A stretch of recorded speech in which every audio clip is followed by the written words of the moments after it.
So with that, good afternoon, everybody. My name is Trish Hummer. I serve alongside Tamara Fatemi as co-chairs of the Penn State Outreach and Online Education's Diversity, Equity, Inclusion, and Belonging Council. Today's programs have been sponsored by our DEIB Council and WPSU in collaboration with the Penn State Finance and Business Black History Month Subcommittee. I was asked to remind everyone that this session is being recorded so that it may be viewed by others after today's events. Also, remember that you can drop questions into the Q&A or chat, which is being monitored. And if we have time, we will get your questions in, as time allows. So let me start by first saying we are grateful to each of you who have chosen to spend time with us today for this really important conversation. And no thank yous can be complete without thanking our truly stellar panelists, all of whom have graciously agreed to join us and share their knowledge, experience, and passion for this topic with us today. Let me start by introducing them. First, we have Dr. Carlene Krevicker, a retired board-certified obstetrician and gynecologist, author, philanthropist, recently elected school board member, mother, and I'm hoping she will allow me to say educator, since she homeschooled 5 children who all went on to attend Ivy League schools. I think I have that right. Rose Horton is the executive director of Women and Children's Services at Emory Decatur Hospital in Atlanta. She is the past president of the Association of Women's Health, Obstetric, and Neonatal Nurses Professional Association, and founder of Antonia and Grace, a motherhood concierge service. Kenda Sutton-L is the executive director of Birth in Color.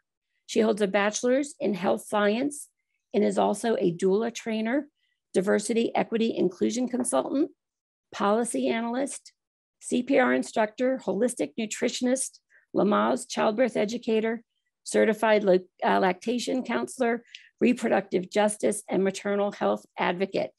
And these are just a portion of these women's credentials. So you will understand why we are so excited to have them with us. I'm going to serve as your moderator today. This was not as planned. Karen Armstrong, who most of you know as our DEI director, is under a tornado watch in Nashville. So we wish her well, and she wishes me well as I jump in for her. So let's just get this conversation started. That was obviously a deeply meaningful video. I'm wondering if each of you could give us a quick comment on what initially led you to this, to your fields. Carlene, why don't we start with you?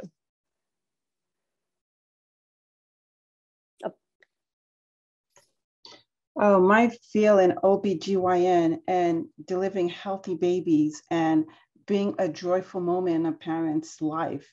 I always wanted to be part of that joy. It was amazing to me what the woman's body could do. And so that has always fascinated me. And I went to medical school with that in mind. And everyone says, oh my God, you're going to wake up at 3 in the morning. It's going to be so hectic. You're going to change your mind. But I just fell in love with that, with OBGYN. And that has been my love. So that's really what I always wanted to do. That's wonderful. Kenda, how about you?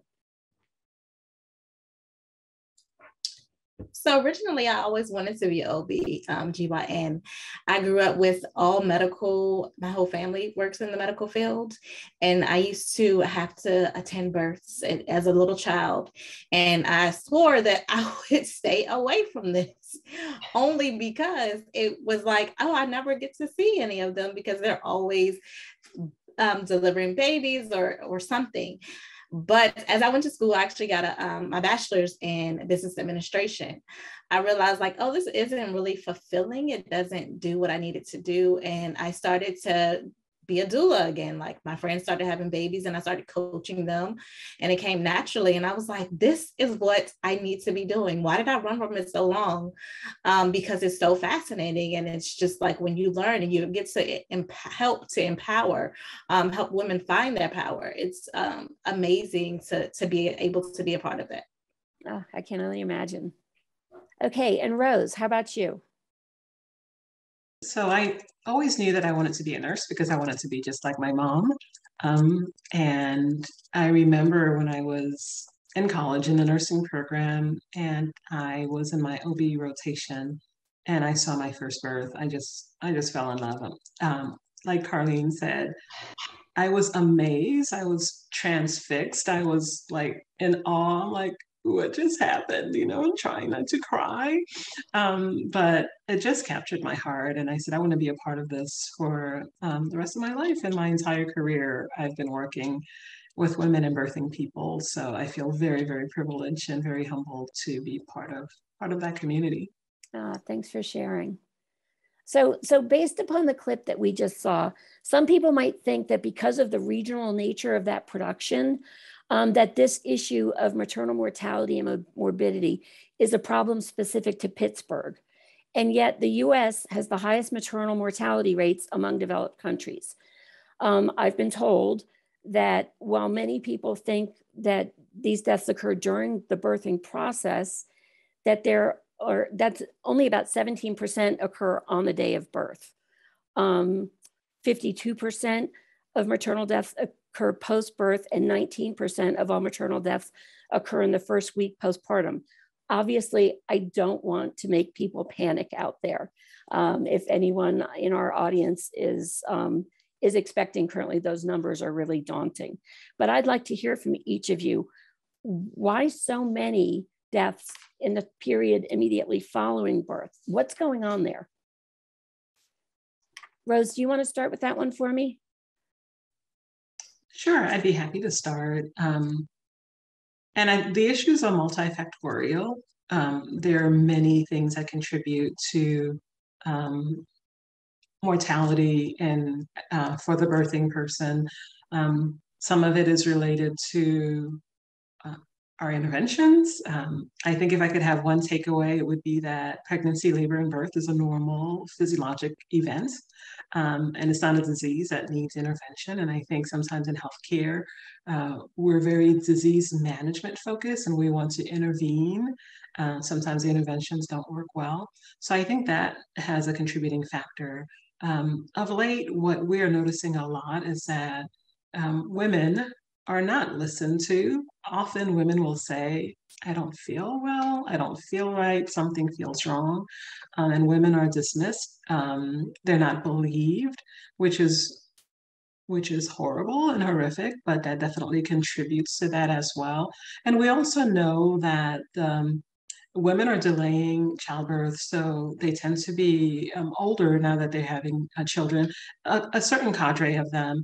And with age comes more comorbidity, so you're more likely to have hypertension, you're more likely to have diabetes, and likely to have other disease factors. So that adds to it as well. So all of that is interrelated.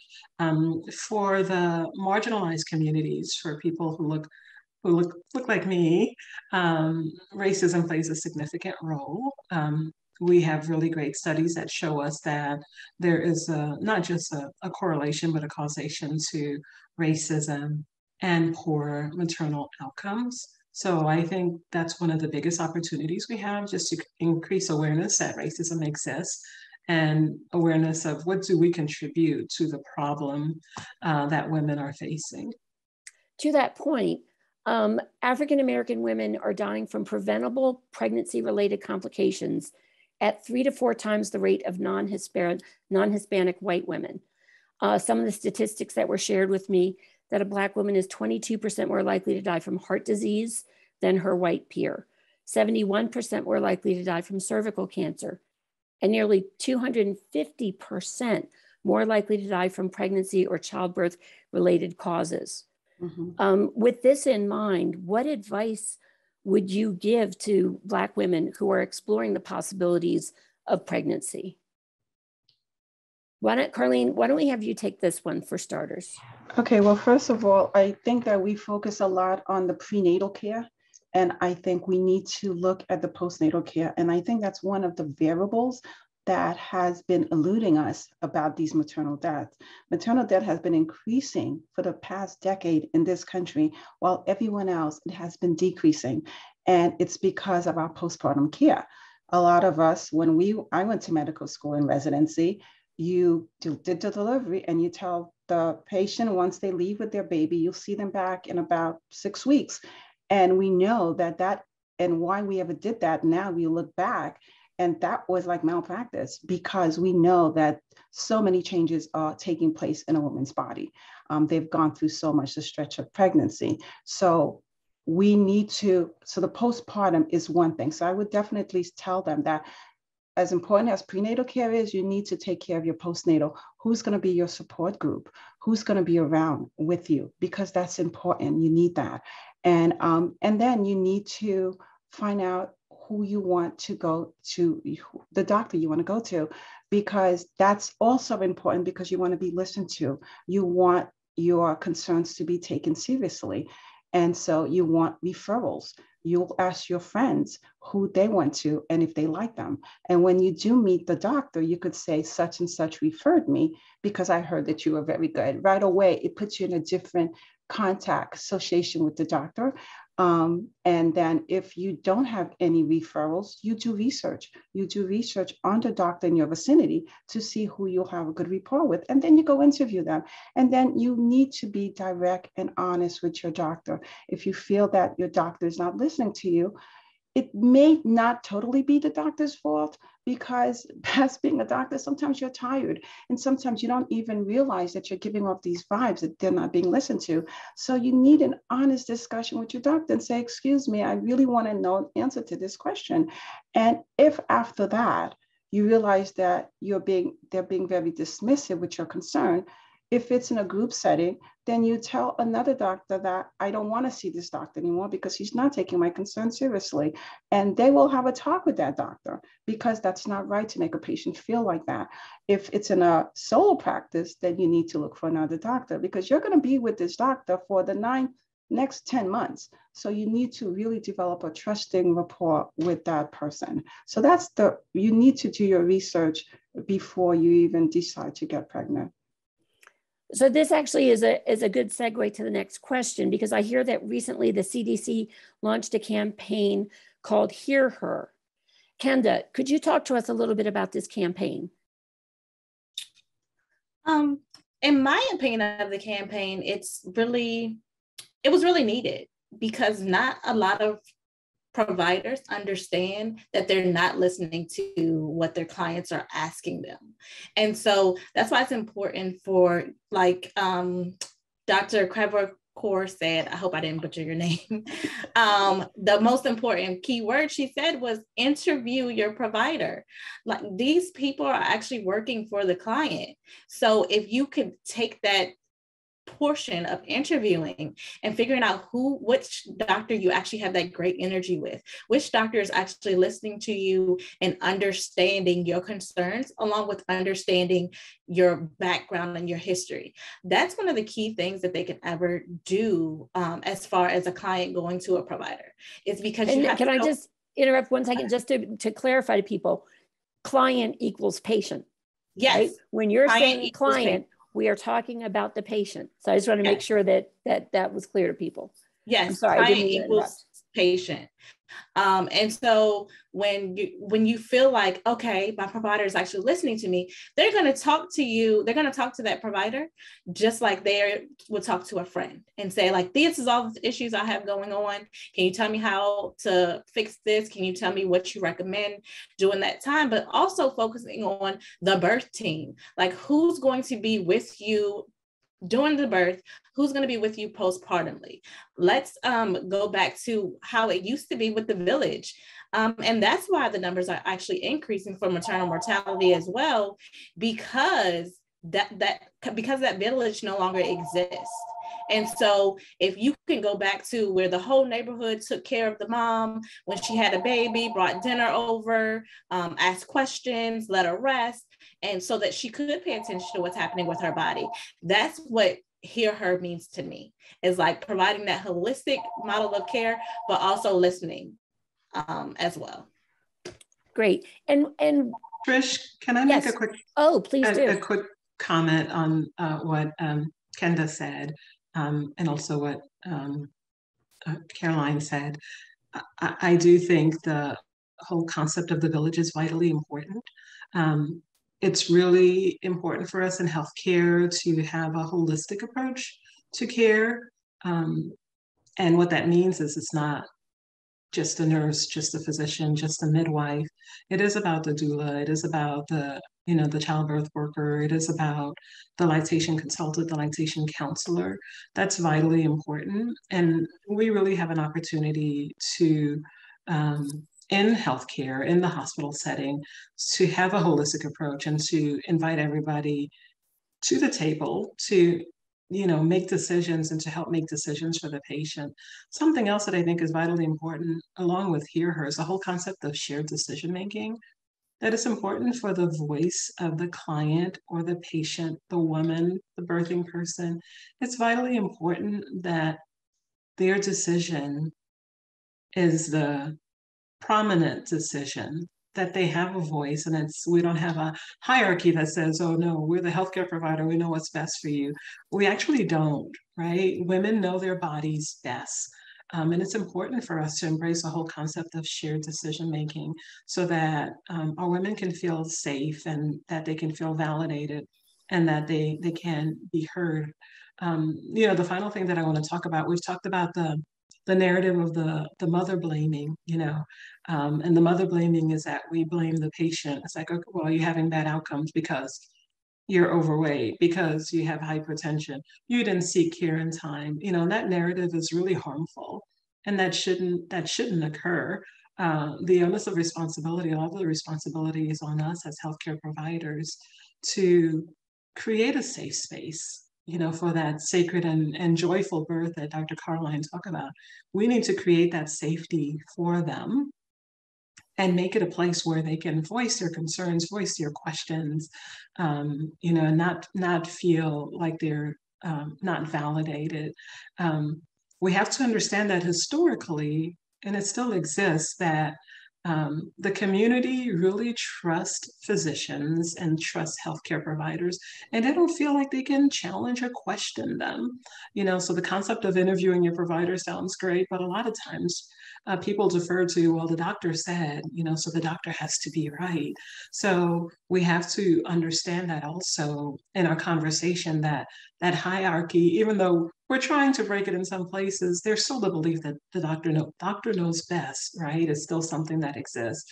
So how do we as a healthcare really create that, again, that shared decision-making space that's safe for all women to say, you know what, like in the video, the person who wanted an induction, intuitively, there was a reason why she wanted an induction, but the provider said, no, I think what's best for you is that you go into labor spontaneously.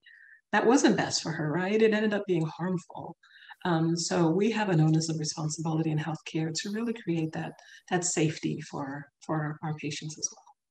I do think so many people are intimidated by healthcare professionals. And I think there is that, even if you do ask a question or push back, if you aren't heard right away, it's almost like you're being put back in your place. So it takes a strong person or a person with strong people around them to accept or not accept that as an appropriate answer. That if you're not hearing, that if you're not being heard, that you need to keep speaking up or find someone else, as she said. I think Carlene wants to make a comment. Yeah, I'm talking from the doctor's point of view. Carlene, please. Carlene, sorry. No, it's okay.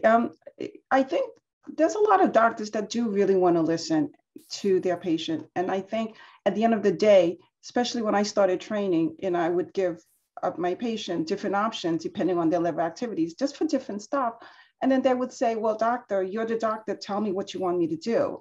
And so, you know, it's a give and take, because sometimes it's not only that, you know, they're not listening. I thought that when I left medical school residency, this was what I was supposed to do, to confer. But a lot of time they say, well, you know, I'm paying you the money to tell me what I should do. So sometimes it's not totally us.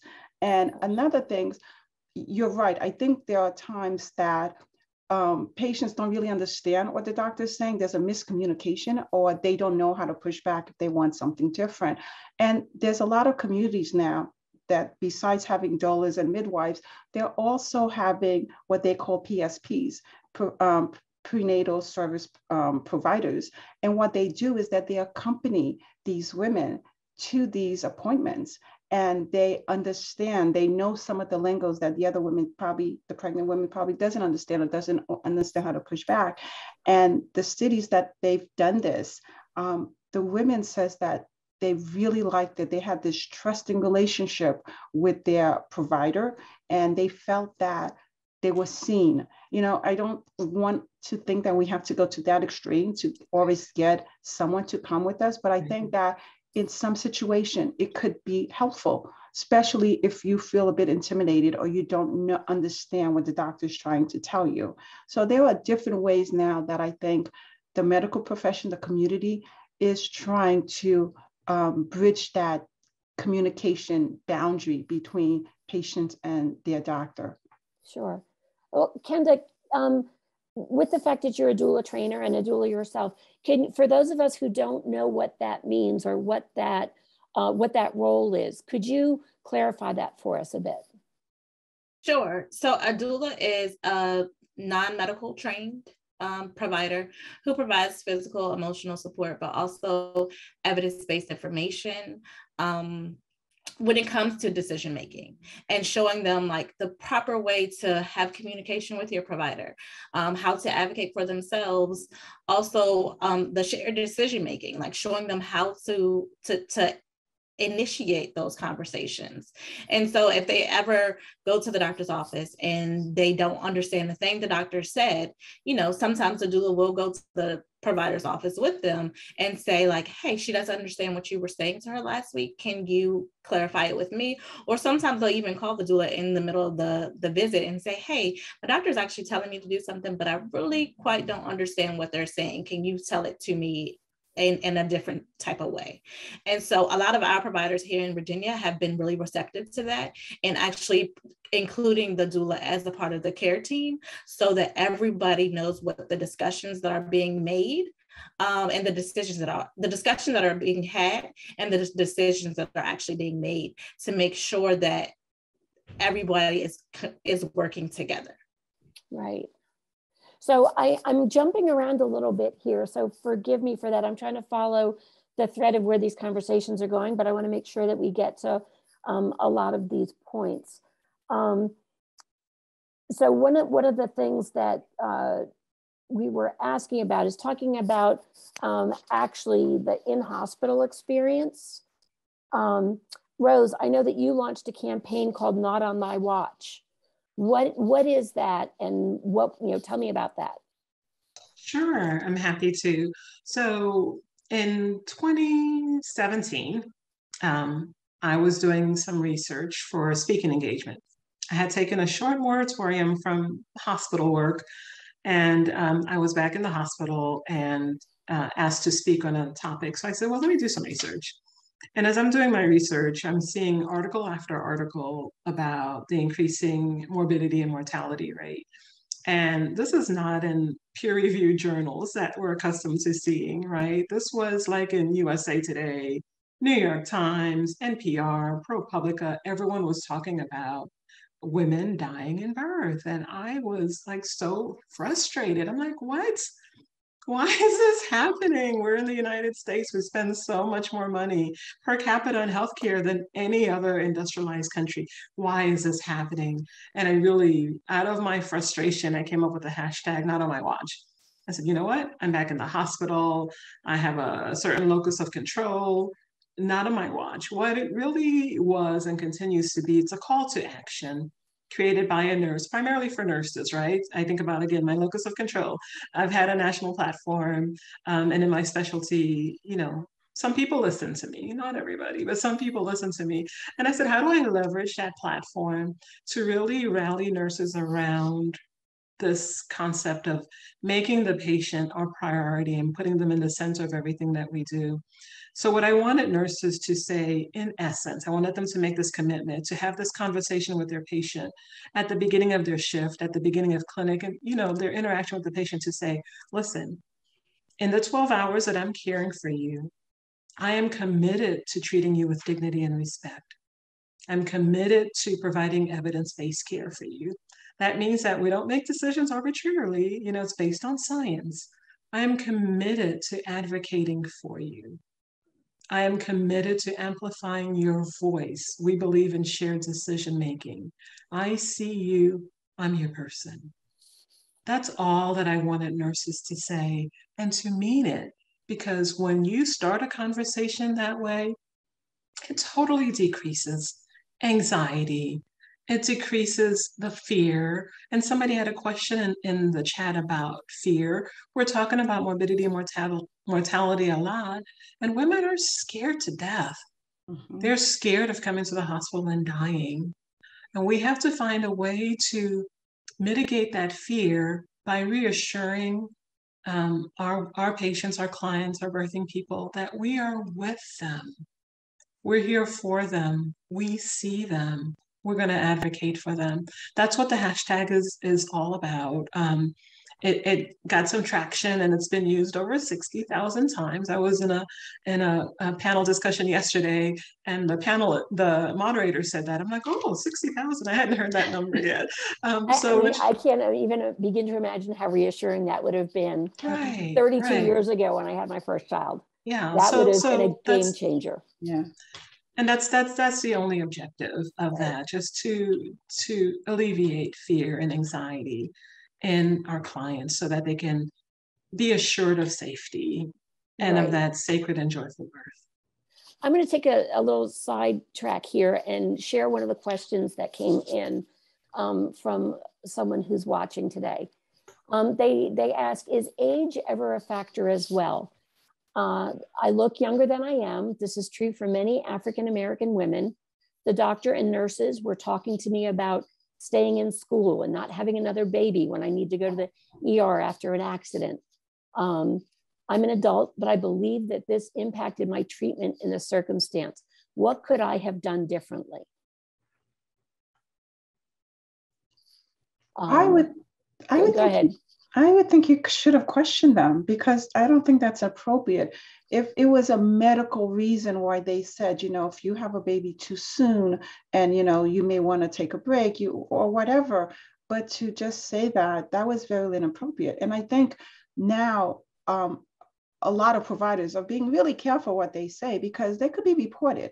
And something like that, you should not have to take that, because that I think the way it was said to the person, it was really inappropriate.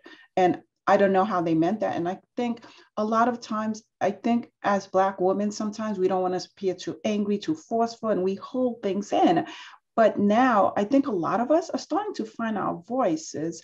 And if you don't understand something, or you really think that was inappropriate, I think you should question them, or at the very least, write them up, because these things are taken much more seriously when they're brought up to the administration. Right. Well, that also leads to a different question that was asking about what the medical community is doing, both in terms of training future doctors, or also, keeping an eye on these types of things. So I guess the question as written was that physicians are incredible influencers. And in recent years, the American College of Obstetrics, or of Obstetricians and Gynecologists, has launched clinical guidance to outline strategies for combating racism and bias in the delivery of women's healthcare. Why was this necessary? Well, I mean, I think we've all heard why it's necessary. Yeah. But how can this help? And, how is that going? Okay, this is like a three-pronged question. I don't want to take up all the time answering it, so everybody can jump in. I'll try to summarize it. On several levels, change is happening because of the fact that we understand that this more, especially in Black women, the mortality, the maternal mortality is not only an embarrassment, but it's a crisis.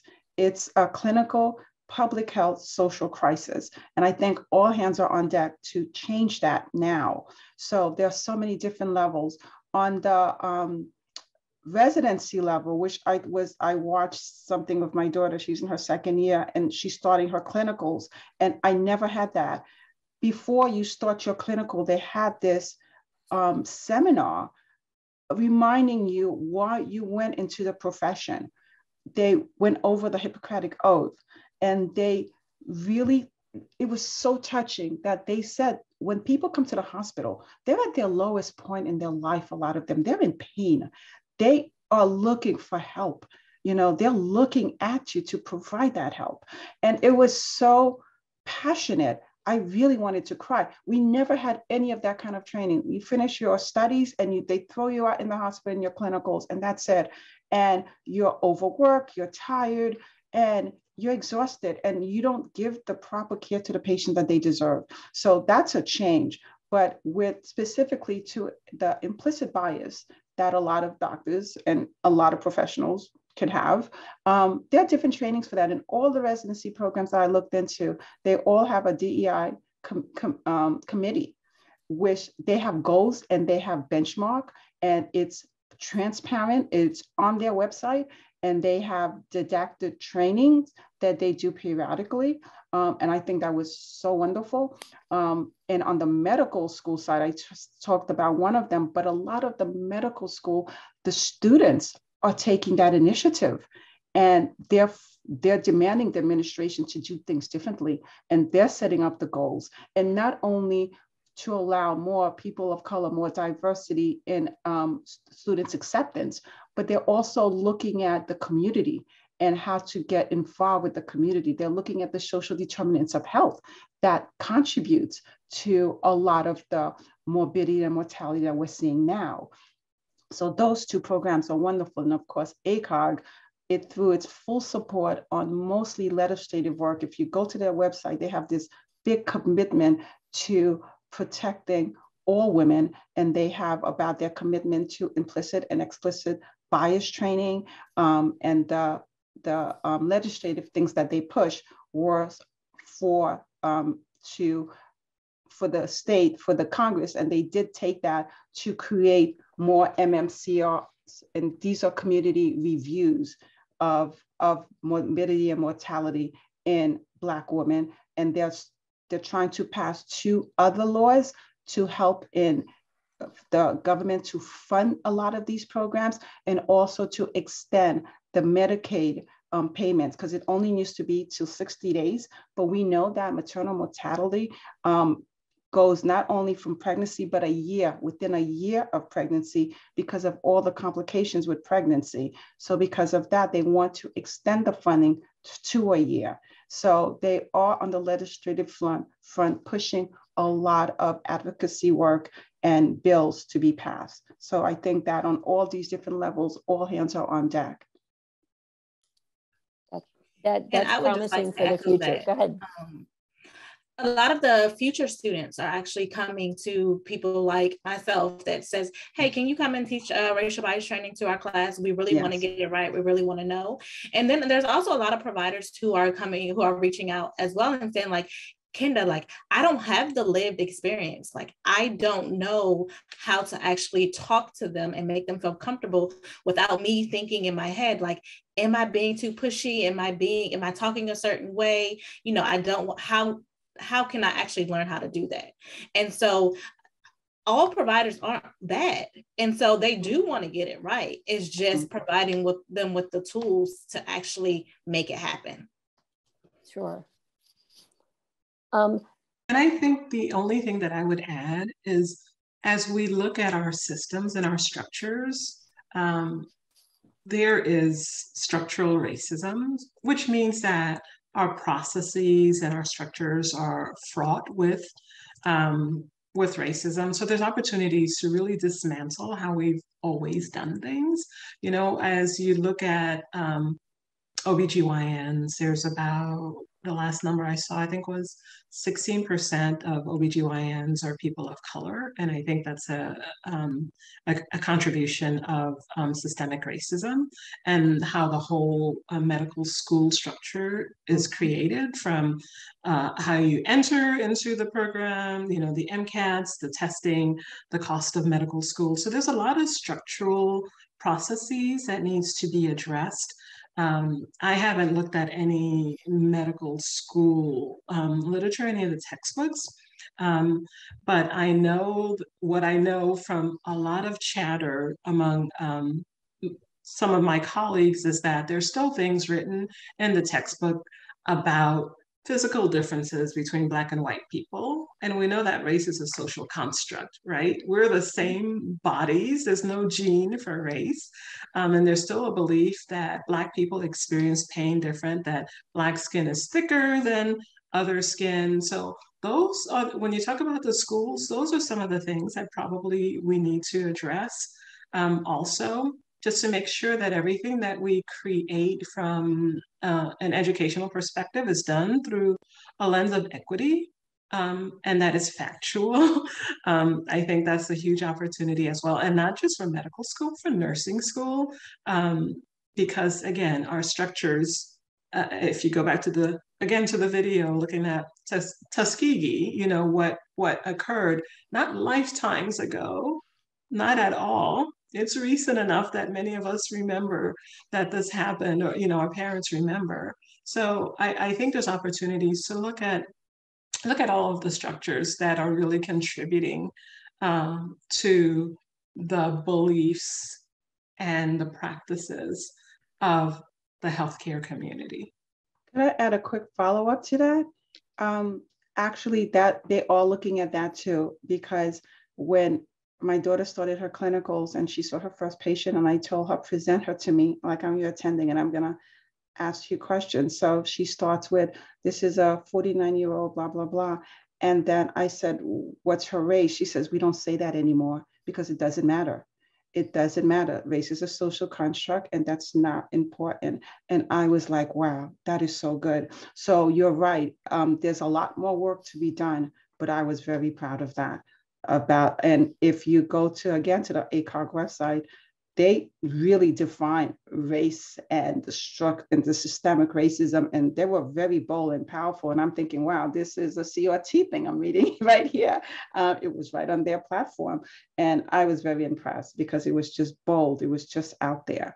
So it's baby steps, but we are. Every step matters. Exactly. So Kenda, one of the questions that cropped up, someone said, thank you for addressing the belief that Black people can tolerate pain to a higher level than others. Is this something that doulas help to address, or how do doulas help to sort of combat those, you know, inaccurate, you know, things that are out there that may still be lingering in the medical community, you know, from people that have been around for a long time? So to answer that question from a doula perspective, we have to remember that the doula typically doesn't address those type of issues.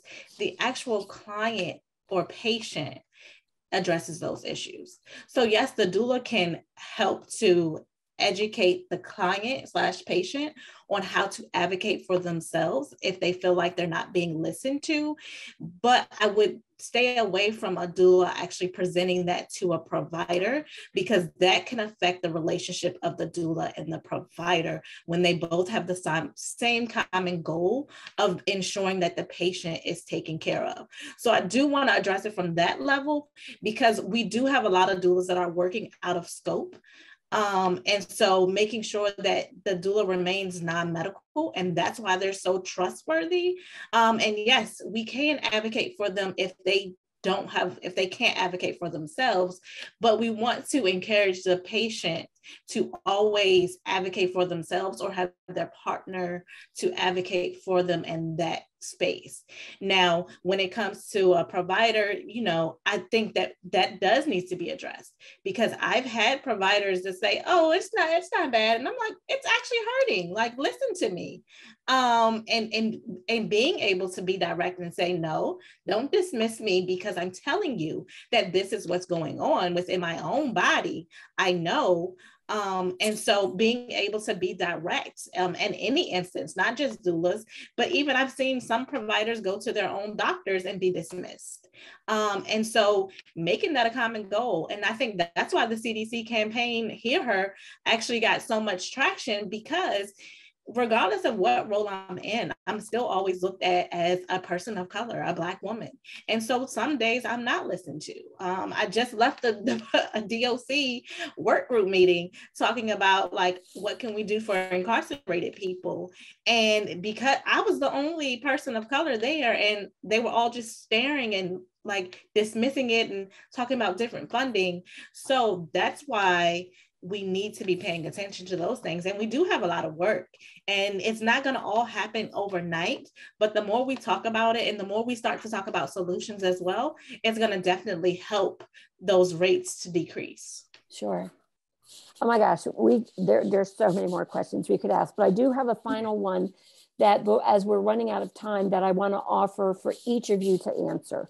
And that was that I'd love to hear from each one of you one policy that you would implement to make childbirth safer for African-American women.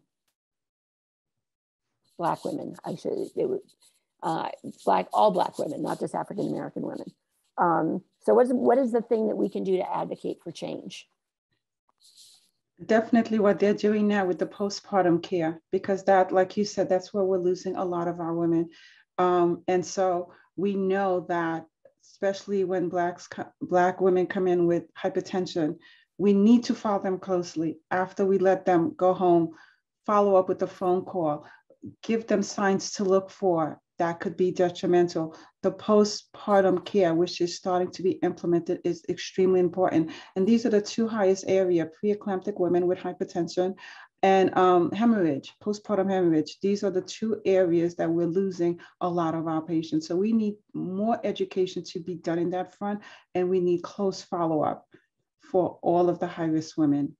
So that's definitely the first place that I would start. Okay, great. Rose, how about you? I absolutely agree with that. It's hard to just say one because there's lots of opportunities.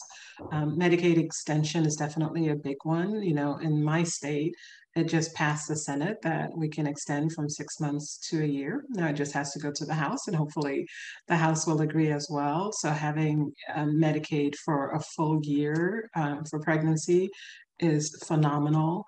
And just to follow up more on the whole thought of postpartum, you know, the fourth trimester, the concept of the fourth trimester is vitally important, because that is a time of vulnerability. But I think we need some care coordination. We need someone to manage our patients, you know, holistically again, so that there's no gaps for them. So I think care coordination is vitally important. And I think the final thing that I would say is we need to, as a healthcare system, make a commitment to become anti-racist, and let that be the overarching theme of everything that we do, that it filters into our policies, our procedures, our education, our training, our marketing, our signage. Everything that we do needs to be forward-facing, that we are committed to being anti-racist. Yeah, that would be powerful. Kenda, I'm going to leave you with the last response on this question. I do agree with that, Rose. If they ever need a policy to follow, Virginia just ours successfully passed that we do have 12 months postpartum for Medicaid. And we did do the doula reimbursement, which also includes postpartum care, and they actually can apply for more if it's medically needed. That's and amazing. So yeah. I think mandatory implicit bias training for everybody in the medical field, and not just the medical field, everybody that patient comes in contact with. We provide it for the front desk staff, all of them, because all of that truly matters. If I'm walking to the office and I'm paying for cash with my copay, and you're mocking me because I paid for cash and assuming I don't have a credit card, those things can already have fear inside me, like, okay, this is how the front desk staff is treating me. Now I got to go back here and see how this, and these are like true stories that actually happen. And so I think that that's one of the most valuable things that we can actually implement, also, along with so many others. I don't even know how to just pick one. Oh my gosh. Right. Well, we have just a few minutes left here. So before the end of this, first of all, I just want to thank you all. This has just been such a rich conversation, and just so valuable for us to hear and to think about all of these different things. For those who are watching, as you heard me say, there are questions that we have not even gotten to. We have a second session at 7 o'clock tonight. Some of the questions will be similar, but the conversation will take it in whatever direction it does. So if you're like feeling like you're wanting for more, and you can join us for the evening session, please do. It's the same format and same lovely panelists and a much more experienced moderator. So that being said, I'm looking to see, Tamara, do you see if there are any other questions? I do look like we've got 2 minutes left. I don't see any more questions, Trish, but I did want to mention, if anyone does want to join us again tonight at 7, you can go back to that original page where you registered and register again, and I'll send you the new link for the 7 p.m. screening and discussion. Rose, were you the one who just mentioned 4th trimester? Yes, ma'am. Could you quickly just define for people what that is who might not, I mean, they can probably guess, but they haven't heard that term used before?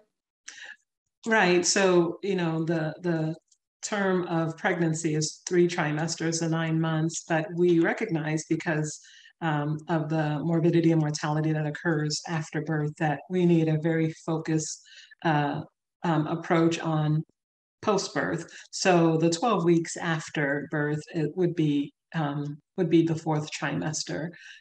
And it's such a lovely concept to continue to have resources of a care coordinator, of a doula, of a lactation consultant, and your midwife or your physician. Just have several eyes on you during those 12 weeks to ensure, because you know, Dr. Krevicker could explain it much better than I can, but it's a huge biological shift having a baby. You know, it's huge. And when everything else, when it starts coming together, it's just as huge, and you need that support just to make sure you transition safely into, you know, your family dyad, and just a safe space for all of your family. So great. Well, and I hope tonight that we get to like some of the questions about, you know, like postpartum night doulas, and about, you know, parental leave and things like that. So again, thank you everybody for joining us. I am so honored to be a part of this conversation, and I'll see everybody soon. Thank you.